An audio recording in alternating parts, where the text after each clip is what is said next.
महाराज जब कहा है प्रियव्रत महाराज ने उस पृथ्वी से कि हे माँ सामने से हट जाइए, मेरी एक भ्रामर शेष रह गई है, मैं इस पृथ्वी के साथ में शादी करना चाहता हूँ। उसी समय बूढ़ी स्त्री बनी पृथ्वी मुस्कुरा जाती है और कहने लगी है राजा, जिस पृथ्वी के साथ तू शादी करने जा रहा है ना वो मैं ही हूँ।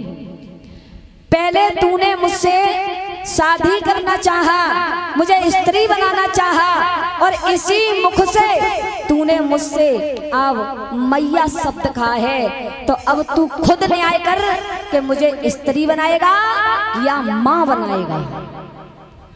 प्रियव्रत महाराज के पैरों तले जमीन खिसक गई, कहने लगे हैं माफ करना, मैंने जिसे स्त्री बनाना चाहा और उसे मैंने अब मैया कह दिया है, तो मैया ही कहूंगा, तुझे स्त्री नहीं बनाऊंगा और मैं अपने वचनों से पीछे नहीं हटूंगा। और जवाब दिया है पृथ्वी को, ए मैया सुन।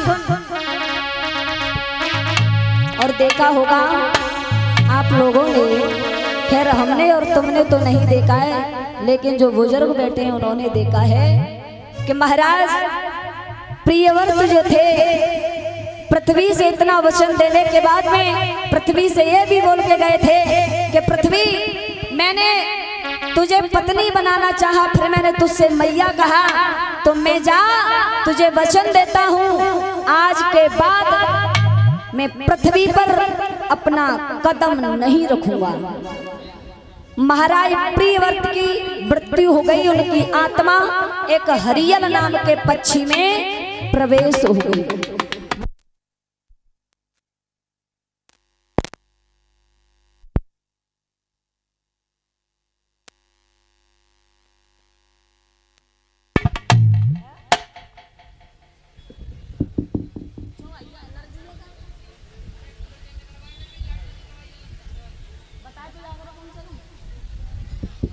हेलो, बोली राधे रानी सरकार की। तो महाराज हरियल नाम के पक्षी में प्रियव्रत महाराज की आत्माएं प्रवेश कर गई। वो हरियल नाम का पक्षी देखा होगा कि जब भी आता है तो अपने पंजों में और तिनका दबा करके लाता है, पृथ्वी पर पैर नहीं रखता अपना।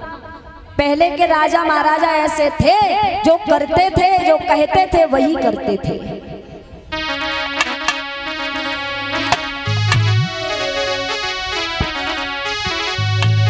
अरे राजा अपना वचन निभावे,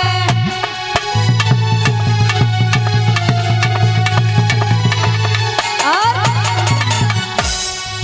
हरियल नाए भूमि पे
आज महाराज प्रियव्रत अपना वचन देकर के चले गए।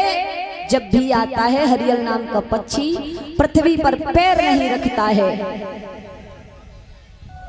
श्री सुखदेव जी समझाते हैं कि हे राजन परीक्षित,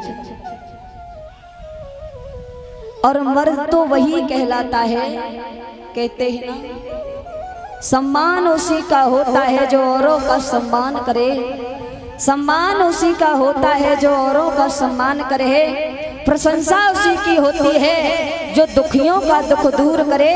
और है मर्द वही जिंदा जग में जो कहे की बात कबहू न टरे। चाहे लाखों का घाटा हो जाए, चाहे कुछ भी हो जाए, लेकिन बात तो बात होती है।